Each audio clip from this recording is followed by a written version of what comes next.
quiero un poco contarles una experiencia personal. Hace un poco más de 30 años, yo cumplí 37 años como iniciado masón. Hace más de 30 años yo inicié una investigación sobre Pitágoras, porque me apasionaba. La primera vez que escuché de él, yo sabía muy poco de filosofía. Y este seminario me ha dado la oportunidad no solamente de sacar mis viejos apuntes, que lo tengo acá, de más de 30 años tengo el papel viejo, que lo he pasado a esa. Yo trabajaba en una empresa de cómputo y estos son papeles que se usaban antes para programar. Pero bueno, esta es una experiencia que me está dando la vida de poder compartir esta investigación con ustedes. Por eso, esta publicación, que se llama La Escuela Pitagórica y la Filosofía de los Números, es exactamente como llamé a mi investigación, La Escuela Pitagórica y la Filosofía de los Números, que está acá. Entonces, como pueden ver, se está cumpliendo algo de lo que decían los filósofos antiguos, ¿no? Empecé con el número 1, pero no le puse la acción, que sí le he puesto ahora. Y acá tengo el producto, que lo voy a compartir con ustedes. Va a ser parte del DVD, donde se va a grabar en más o menos unas 50 páginas, un poco más, sobre todo lo que recopilé sobre Pitágoras. Porque realmente fue mi pasión en una época y he tenido mucho gusto de haber sido el expositor de este tema. Entonces, también en lo que se refiere a la escuela eleática, que está con sede eleática, no, porque es un resumen, pero también una investigación más pequeña, pero también van a ser parte de la separata que la vamos a incluir. A Heráclito también le decían el oscuro, porque él escribió una obra que era solo para intelectuales, para que no lo leyeran los incultos. Le decían el oscuro porque era muy difícil de interpretar. Aquí una sugerencia que nos dieron en el intermedio. Uno de los miembros me dice que por qué no hemos incluido a los 7 sabios de Grecia como un concepto. No sé, Carlos, tú que tienes la segunda parte, no sé si encaja o podemos mencionarlo, porque ya después viene el cierre, que es totalmente egipcio. Sí, de todas maneras, de repente podemos dar un alcance que en la próxima exposición se va a tocar a varios personajes, los sofistas, entre ellos Protágoras y Gorgias de los y posteriormente, dentro de la misma exposición, a Sócrates, a Platón y a Aristóteles, que son 3 personajes griegos que se demuestra el esplendor de la filosofía griega de ese entonces. Esos son los personajes que vamos a tocar la próxima exposición. Sí, porque en realidad no estamos haciendo, como dijimos al principio cuando nuestro soberano Rango Menor inauguró el seminario, no es una clase de filosofía, no es la historia de la filosofía, sino es la filosofía, cómo podemos aplicar estos conceptos filosóficos, primero cómo están aplicados en la masonería y cómo podemos aplicarlos en nuestra vida, ¿no? Esa es la esencia de este seminario. Entonces ahora sí pasamos al foro. Ahí tienen ustedes los temas que hemos tratado para que los recuerden. Me estaba despidiendo. Parece que he puesto una versión diferente. Bueno, en el foro lo que vamos a tratar es los temas que hemos visto de si definitivamente parece que no grabé la última versión. Entonces vamos a sobre los apuntes que ustedes hayan hecho. Vamos a hablar sobre la escuela pitagórica, la filosofía de los números, que es importante. Creo que ahí podemos tener un foro. La escuela pitagórica, la estructura, los conceptos. Podemos discutir un poco sobre de dónde vino todas estas ideas iniciáticas de Pitágoras. Después tenemos la escuela eleática, estamos hablando de la metafísica, el misticismo, la dialéctica, la teoría de lo absurdo, el método de la discusión de lo absurdo. No sé, ustedes escojan de todos los temas que hemos tratado. A ver, tenemos la primera pregunta. Ilustre poderoso hermano, yo quiero referirme a lo que decía Parménides, una interpretación filosófica. Cuando se antepone a la otra teoría, donde se dice que todo está en movimiento, que nada está quieto y que no podemos bañarnos en un solo río con la misma agua, todo fluye. Pero yo creo que en parte tenía razón Parménides, de que cuando dice que todo es, pues, el ser es inmóvil. Pienso que se refería al cósmico, que es tan grande, tan ilimitado, tan infinito y otros objetivos que rebasa nuestra comprensión del tamaño. Más allá de ese ser ya no hay nada, por lo tanto él es todo y no se puede mover. Pero dentro del todo, dentro del ser, todo está en movimiento, todo se está moviendo. Pienso que tal vez se podría desde mi particular y modesta interpretación definir esas dos cosas. Quizás ambos tenían razón y lo vieron desde diferentes puntos de vista. Pero es un tema de interpretación, porque no dije que cuando Parménides pensaba que todo estaba inmóvil, él manifiesta que si algo se mueve, se tiene que mover hacia el no es, por lo tanto tiene que quedarse en el es. Por eso decía que era inmóvil. Quizás como vos lo estás interpretando, es la verdadera interpretación que tendríamos que dar, que ese es y va a ser siempre. Quizás a ese de esa forma se expresaba en su abstracción filosófica Parménides. No que no haya movimiento en el ser, pero que como es, va a ser y se va a cambiar en todo. Quizás puede ser eso. Cuando hablamos de filosofía no hablamos de cosas precisas, ¿no? Tenemos que guiarnos por el razonamiento deductivo, inductivo y por la abstracción, o sea que nuestro cerebro, el hemisferio cerebral derecho, esté en actividad para que nos despierte interpretaciones como la que vos habéis dado, ¿no? Que está bastante interesante, ¿no? Pero puede ser que esa sea la interpretación que quería dar también. Sí. Tenía una pregunta, hermanos. Era con respecto a la dialéctica.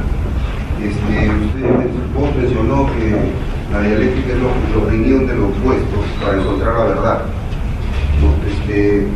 Había leído en algunos textos, en algún momento, que era más bien la unión de verdades que nos lleva poco a poco a una verdad superior. La pregunta va relacionada a el camino iniciático, ¿es dialéctico? Interesante la pregunta.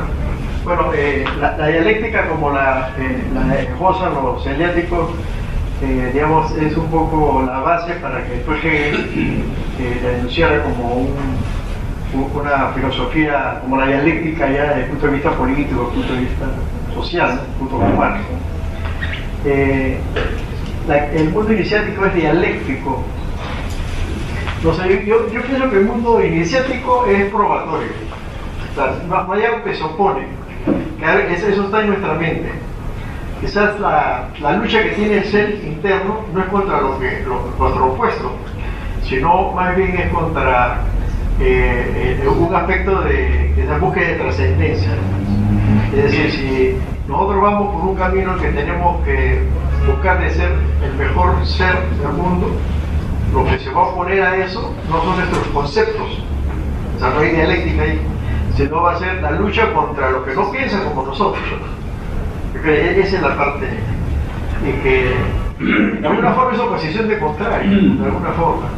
Pues no sé si ya sé, pero es un buen tema, es un buen punto para analizar. A lo que me refería es a por ejemplo, en la masonería, la interpretación de los simbolismos me va llevando poco a poco a entenderme un poco más y entender al mundo, ¿no? Entonces poco a poco me va llevando hacia una verdad cada vez que va trascendiendo. Entonces a eso lo llamaría dialéctico. Pero ¿hay lucha de contrarios? No hay. pero no sería dialéctica. Pero la dialéctica justamente es la lucha de lo contrario. Hay un libro de Pulitzer que se llama en la época de Hegel había una discusión entre el idealismo y la dialéctica.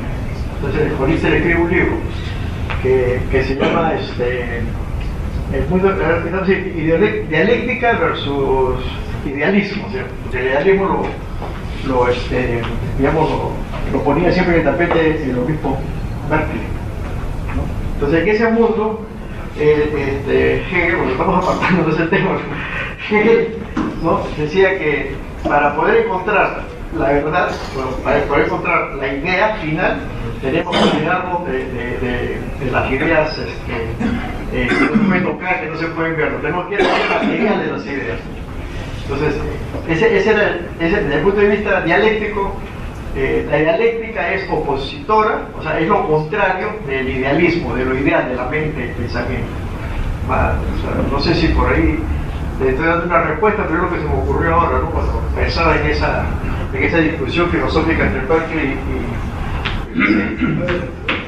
Me parece que en la masonería sí hay dialéctica, porque hay una contraposición.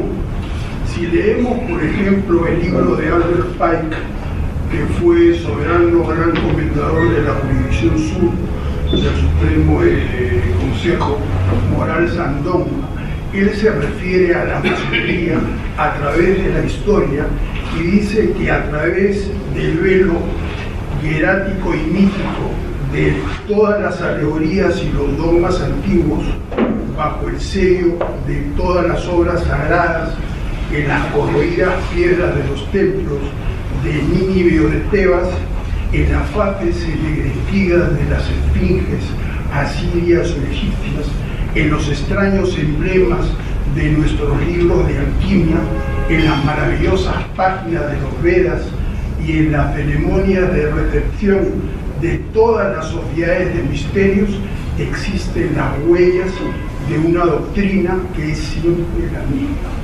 La filosofía oculta es la diosa madre de todas las religiones, la palanca secreta que mueve las fuerzas intelectuales, la clave de todas las divinidades incomprensibles que han guardado para nosotros y para las generaciones venideras el gran secreto. Por esa dialéctica es por la que tenemos que luchar para conquistar, si queremos, nuestra propia verdad.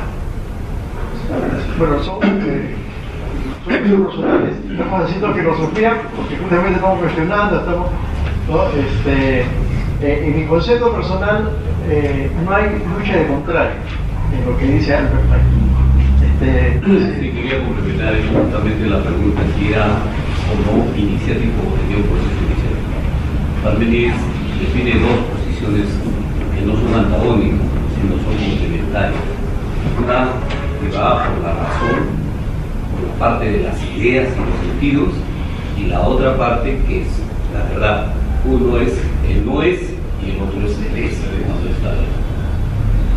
Pero de todas maneras no son contradictorios, son complementarios. Claro, quizás, Parménides no entra en la dialéctica como Heráclito. Heráclito sí entra directamente al aspecto dialéctico. Pero lo que tú dices son dos aspectos de la verdad que dice Parménides, que el valor de la razón y el valor de la realidad, ¿no? Que son los dos aspectos que... ¿Eso qué significa? Que justamente vale opinión.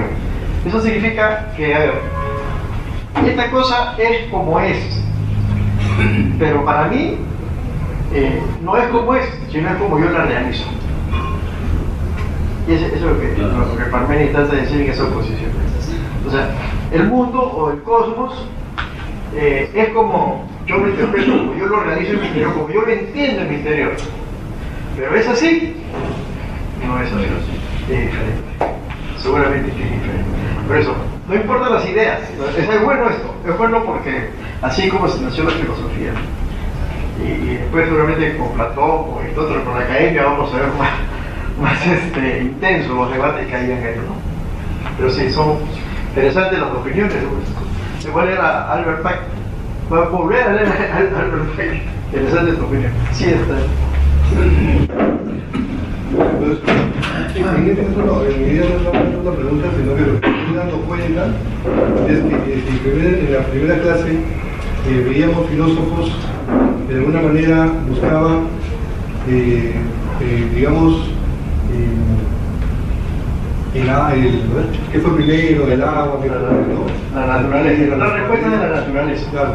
Ya acá en Pitágoras ya se abstrae un poco más, van los números, pero aquí en los tres últimos filósofos que hemos visto, yo encuentro preguntas ya más sólidas, la palabra no sé si sea sólida, ¿no? Pero ya otro tipo de, ¿no? El ser, el no ser, y además de eso, ese cuadro nos ha presentado ahora, ese orden, la verdad que este simposio de alguna manera sí me orienta a evolucionar, porque antes simplemente veía filósofos, pero el simposio veo que me ven un poco a seguir leyendo y semana a semana más o menos voy siguiendo, ¿no? Y más o menos estoy entendiendo ese orden. Porque en esta parte y esa evolución de las ideas. Sí. Hay cierta evolución en estas ideas de repente más adelante, ya la próxima semana, nos vemos otro tipo de idea, otro tipo de preguntas y búsqueda de la verdad que de alguna manera va orientando.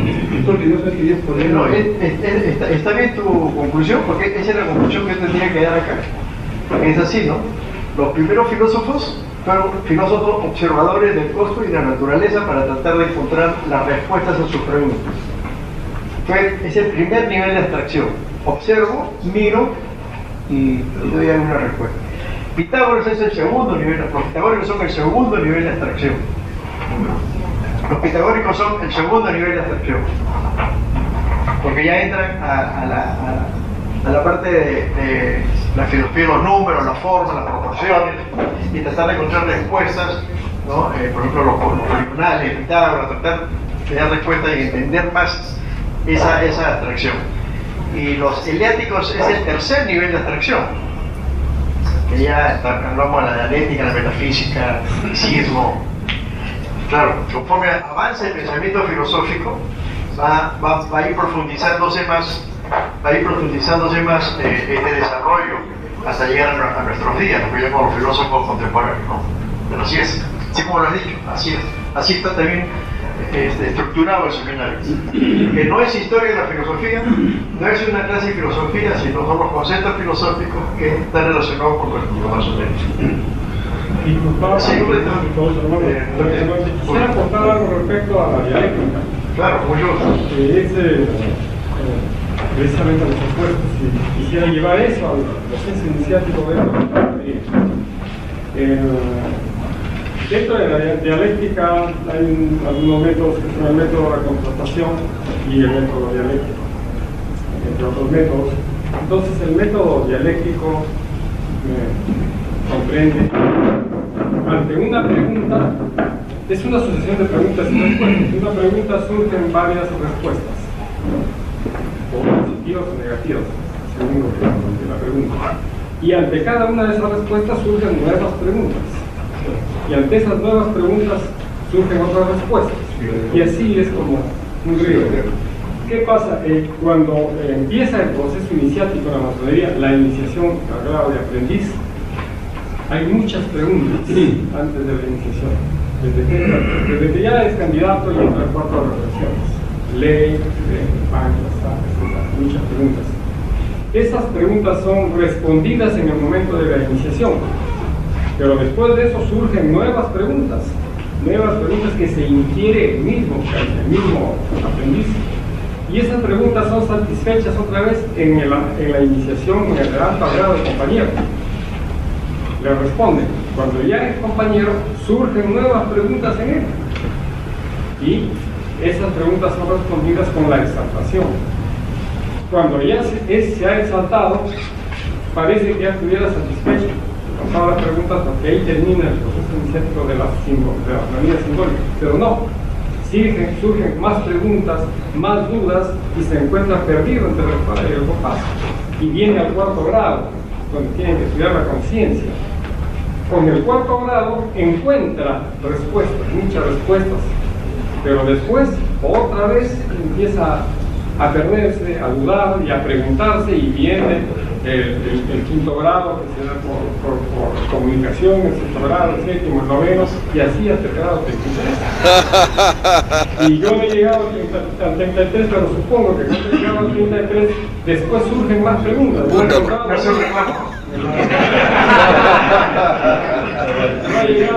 encontrado aún la verdad, que no va a llegar después la suprema iluminación. Apúntalo.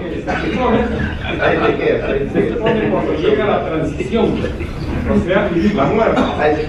Que ahí nuevamente van a haber muchas respuestas, pero cuando ya se separe el espíritu de la materia, serán satisfechos. Sí. Ya. Por un lado. Por otro lado, cuando vemos el pavimento de mosaicos, y ahí está la dialéctica, están lo bueno y lo malo, el bien y el mal vemos ahí. Ahí vemos el espíritu y la materia, pero que a la vez se complementan y son duales. Entonces es una cadena interminable, y creo que por ese lado podría entrar de alguna manera la dialéctica en el proceso iniciático. Estoy hablando de la masonería porque hay otras órdenes iniciáticas que pueden tener. Depende cómo entendamos la dialéctica. Si yo elaboro una tesis para que exista el método dialéctico, yo tendría que oponer la tesis, es decir, hacer la antítesis, negarlo. Y en el principio de los pares opuestos de la ley masónica de los duales, ahí no hay negación porque los dos se han unido. No hay negación, no hay dialéctica. Entonces, para que haya dialéctica tengo que hacer una tesis. A esa tesis la te pongo una antítesis, lo niego, lo enfrento y lo niego. No, no es así. Y luego hago la síntesis, ¿no? Que es el triunfo, debe ser el triunfo de la tesis. Esa es dialéctica. Por eso no veo que hubiera dialéctica en la cosa. En ningún momento negamos ni nos oponemos, le decimos lo contrario. Sí.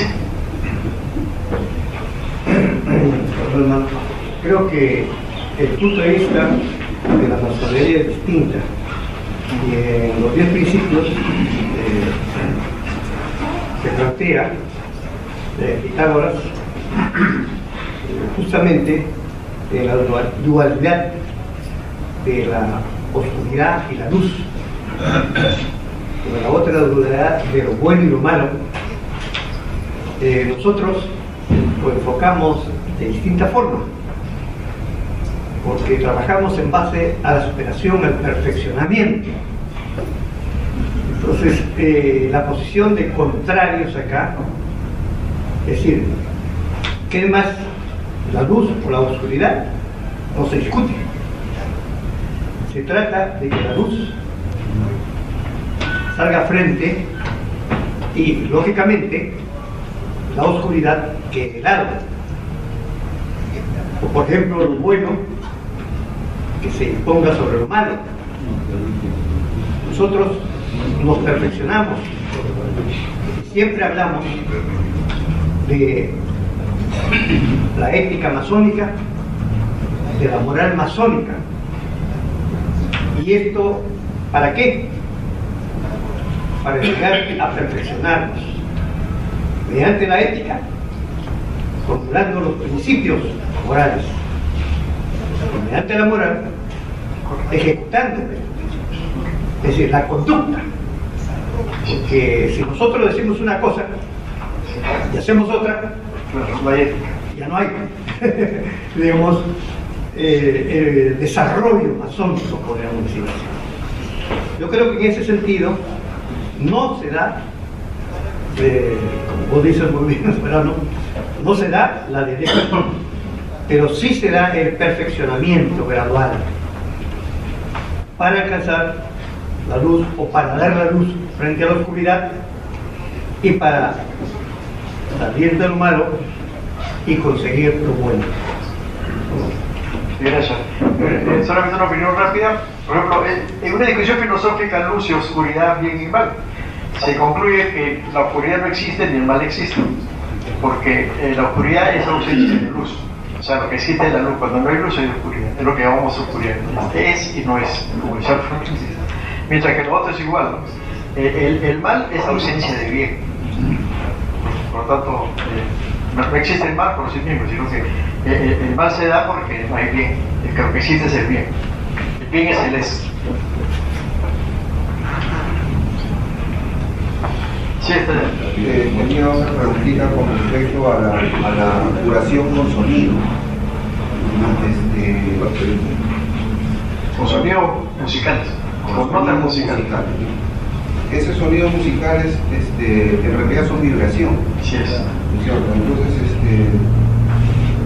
cuando hablaba de meditación, la meditación también puede cambiar el tipo de vibración que tiene una persona. Entonces se podría curar, se podría ayudarlo a curarse si que se practica meditación. Sí, claro, claro. Ya está demostrado, ¿no? Hay varias universidades de Estados Unidos que han llevado profesores de meditación de la India y del Occidente también, que se ha demostrado que los que meditan definitivamente tienen menos estrés que los que no meditan. Por lo tanto, son más sanos que los que no meditan. Si tú tienes estrés y meditas, estás curándote o previniendo una enfermedad que te puede venir a causar estrés. Definitivamente sí. La meditación sana. Sí. Creo que en ese sentido también nosotros los masones, por ejemplo, cuando iniciamos los trabajos de aprendiz, se invoca el venerable, invoca guardar un momento de silencio. ¿Para qué? Para facilitar nuestra concentración. Eso, como vos dices, recién en el occidente se está introduciendo, pero en la India prácticamente la disciplina del silencio es una práctica muy antigua y eso invita a la meditación y está probado muy bien has dicho, libera del estrés y además ordena nuestros pensamientos, ordena nuestro cerebro. Y gracias a eso podemos llegar a realizarnos mejor masónicamente. En ese sentido, el occidente se está uniendo con el oriente, no solamente en el campo de la filosofía, sino también de la medicina. Yo la vez pasada leí ahí un artículo que alrededor de 5.000 médicos europeos están yendo a estudiar las técnicas médicas de Oriente, especialmente de China, porque se han dado cuenta de que si bien la medicina occidental es excelente para un tratamiento de cirugía, pero para otras cosas no es muy positiva. Yo creo que en ese sentido, lo que planteaba Pitágoras, por esa razón les exigía los 5 años de silencio, porque gracias a esos 5 años de silencio podían precisamente lograr una buena concentración y lógicamente también aprender a analizar, que es la base fundamental. Interesante, porque sí, en algún trabajo que hemos hecho en Logia sobre el silencio inicial que existe en el rito escocés, ocurren 2 cosas fisiológicamente. Eso alguna vez lo expliqué. Cuando se apagan las luces del templo y todos tenemos que guardar silencio. El guardar silencio hace que tu hemisferio cerebral derecho pues, ya lo estás viendo. No estás viendo, no estás sintiendo, tus sentidos ya no los tienes activos para que habiliten el hemisferio cerebral izquierdo, en esa es su mayoría, sino que estás dándole pase a un despertar de ciertas células del hemisferio cerebral derecho que están relacionadas con la abstracción abstracta, con la abstracción, disculpe la redundancia, con la abstracción de la realidad que no estás captando a través de la vista. Entonces, eso es el primer efecto que tiene en tu ser, ¿no? ya tú comienzas a activar tu hemisferio cerebral derecho con el silencio. Pero cuando estás en la oscuridad, la glándula pineal tiene un proceso fisiológico que es que mientras hay luz, la pineal está casi pasiva. Pero cuando se hace la oscuridad, se despierta, se activan unas células que se llaman los abastonados que conectan la pupila con el nervio óptico y con el glándula pineal. Se activan de tal forma que te induce al sueño y a la meditación. Entonces, de quienes hicieron los rituales fueron personas, fueron maestros. Por eso yo siempre me opongo a que se cambie un ritual, porque a veces no saben lo que están cambiando. Pero hay un efecto ahí, en el silencio inicial, que lo que pasa en este proceso es la atracción física y la inducción a la conexión pineal con el cosmos.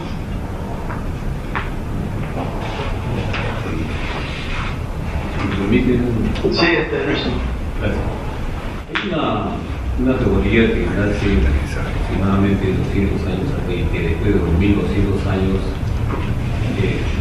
se renueva ahora con respecto a la astrofísica. ¿Por qué no se ha tomado en consideración a Demócrito, que prácticamente estudia la parte de la relación de los átomos, que es justamente la relación relacionada con el planeta? Sí, se la toma, sí está en la próxima. Sí. Y si me permiten, que lo que la ciencia llamó átomo no es lo que Demócrito definió como átomo, porque lo que la ciencia llama átomo es un electrón, un protón y un electrón. Entonces el átomo se dividió. Átomo es sin división.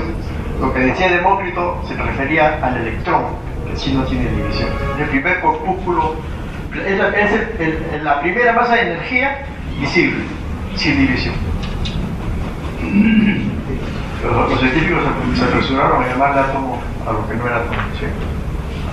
Sí, yo quiero hacer un aporte o quizás reflexión.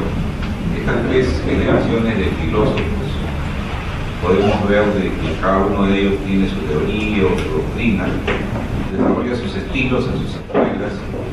Hemos visto el caso de uno de ellos que transmite a su hija sus enseñanzas, otro que defiende a capa y espada lo de su maestro, otro que de manera oscura, llamémoslo así, transmite sus conocimientos.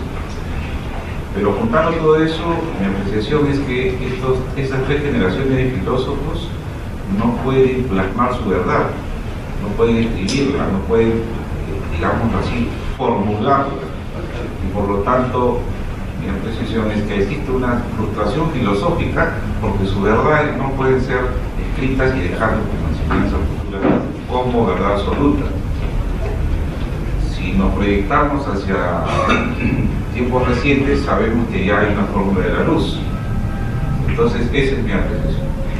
Sí, lo cual no deja de tener razón, porque se conoce mucho de los filósofos a través de Aristóteles, principalmente. De Parménides se conoce a través de Aristóteles, Platón también, habla de Parménides y de Heráclito. Se conoce a través de terceros, incluso de Sócrates, lo tenemos más como Platón que de Sócrates mismo, no dejaron testimonio. Fueron los discípulos la versión de los discípulos que se recopilaron. Entonces siempre es una versión de segunda mano, pero esperemos que sea como los evangelios. Ahí están, han tenido pocos cambios, pocas interpretaciones, ¿no? Pero son los que rigen la filosofía. ¿Alguna otra pregunta? Sí, había una secuencia de aclaración porque hay un concepto sobre el logos muy importante. Es un caso fundamental a mi juicio sobre el logos, y eso aparece pues con Heráclito. Heráclito cuando emite una opinión de lo que podría interpretarse como logos. Este concepto también hay un poco variando a través del tiempo, por favor. Yo quisiera una aclaración, una expansión de ese concepto, cómo nace y cómo se interpretaba en esta oportunidad. Cómo con el transcurso del tiempo también la interpretación ha podido probablemente ir variando. Ahora se acepta.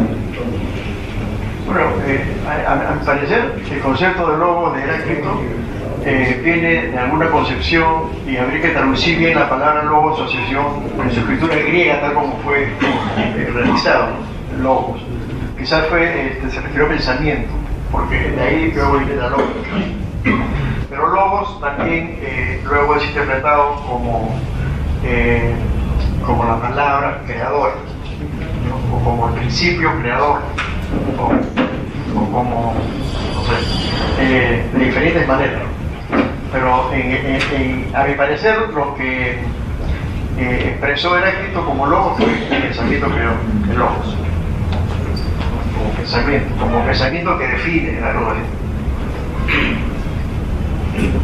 Habría que buscar la palabra, no sé si alguien que sabe griego, pero ¿cómo se dice logos en griego? Creo que ahí está la clave.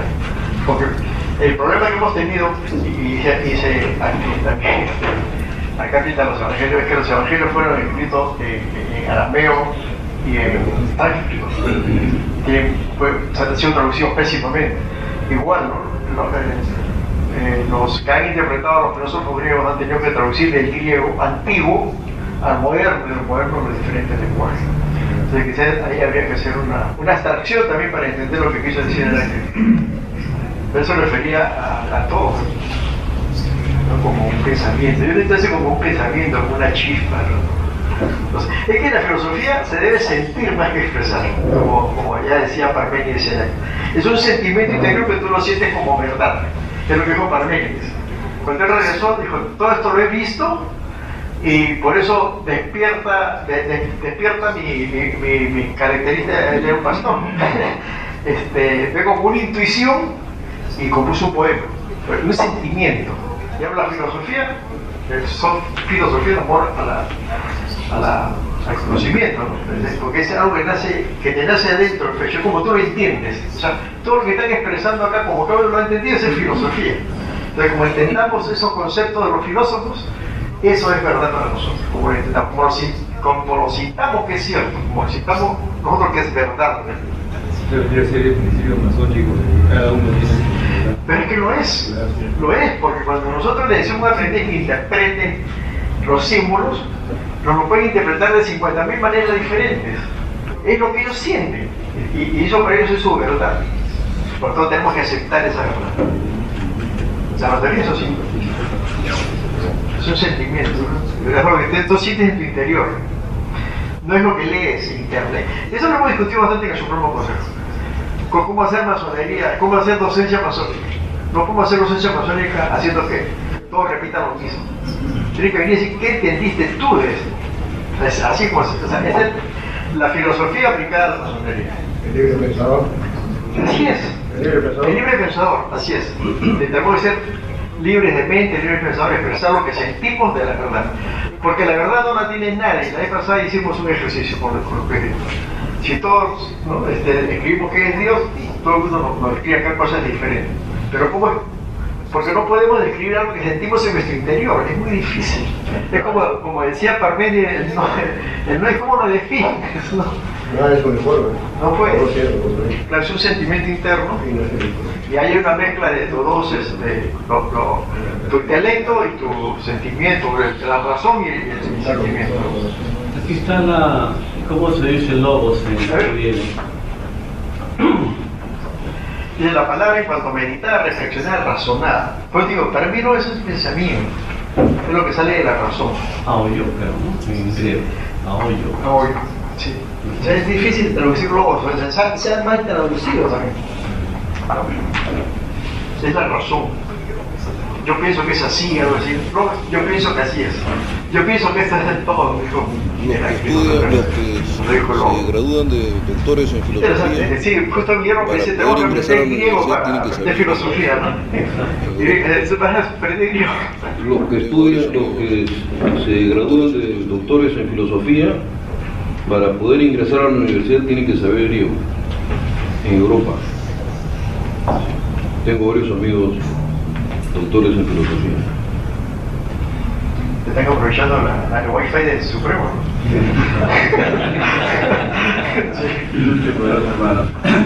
Una pregunta, un pedido. Tenemos las culturas paralelas, ¿no? La hindú, la china, la japonesa y otras más que no trascendieron. Los griegos lograron poner por escrito y trascender sus conocimientos. ¿Qué pasó con nosotros? ¿Por qué no figuran tanto las otras culturas que existieron antes o paralelas a la egipcia, por ejemplo, y de las cuales no hablamos, filosóficamente hablando? No, fue un motivo, fue como dijo, a ver qué fue Toynbee o Spencer, son los ciclos de las civilizaciones, ¿no? En los ciclos de las civilizaciones se van montando, o sea, se van sobreponiendo, la última civilización se sobrepuso sobre esta, sobre esta, sobre esta, sobre esta.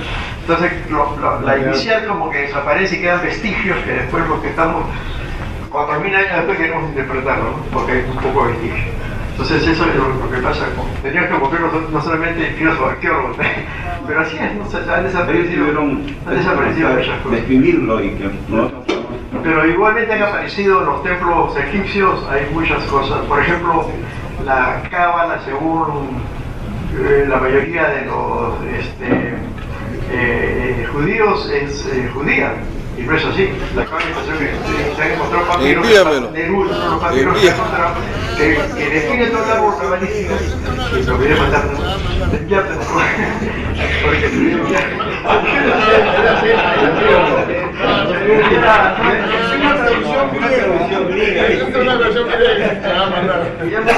para comparar, ¿no? El árbol cabalístico judío y el árbol cabalístico egipcio existe. Encontraron el Pantiro, se llama el Panteirú, como encontraron los pergaminos del pan muerto en la China, en la cueva de Qumran, donde ya se sabe que Jesús existió, que cuando Jesús decía me voy 40 días al desierto, no es que se iba a encontrar con el hierro, sino el desierto era el sitio que se conocía, el lugar donde estaban los esenios. Y están ahí en los escritos del Mar Muerto, más conocido como el desierto. Entonces ya intenté, cuando Jesús decía, me voy al desierto a meditar, se iba a meditar con los esenios. Dio a luz muchas cosas. Y las limitaciones que se tiene ahora es esas cosas perdidas. Uy, ya Lo que pasa es que digo, me está la hora de ya.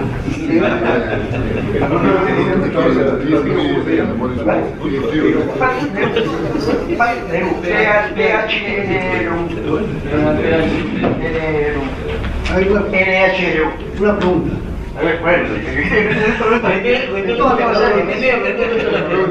Aquel que le gusta la filosofía y estudia, normalmente yo lo hago, comienza uno a leer todos los rituales, desde el simbólico hasta el filosófico, para interpretarlos a su manera, qué entendió con él. Para no tocar todavía el filosófico, entre lo simbólico te dicen que la masonería no tiene dogmas. No tiene dogmas. Dicen, no te dicen. Uno ya estudiando ve que si hay dogmas, personalmente no quiero decir no porque no quiero hacer polémica. Igualmente dicen los 21 principios inmutables de la masonería, que no es el ritual, ¿no? Y si lo comienzas tú a analizarlo con uno, hay un montón de inmutables, que no son inmutables. Esa es parte del desarrollo filosófico. Eso quiere decir, ¿cuál es vuestra opinión? Hay dogma, ¿no? Mira, ¿hubiera dogma?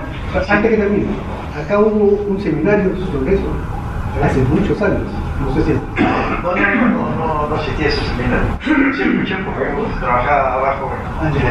Ahora sí.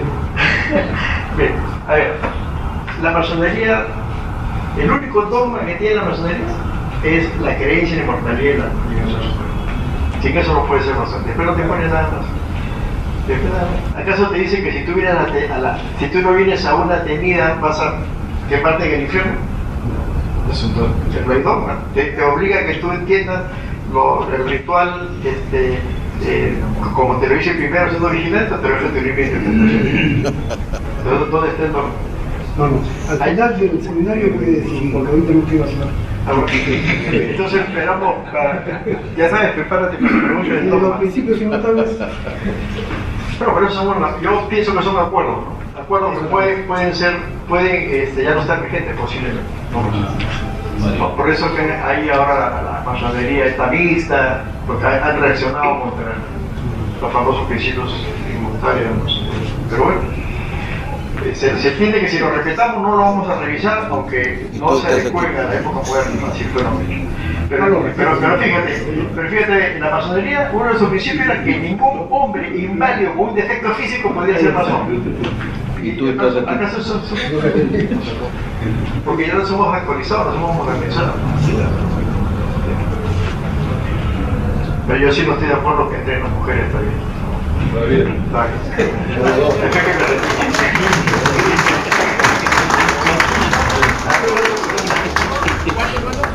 ¿Seguro la oferta no? Ok, bueno, entonces es todo.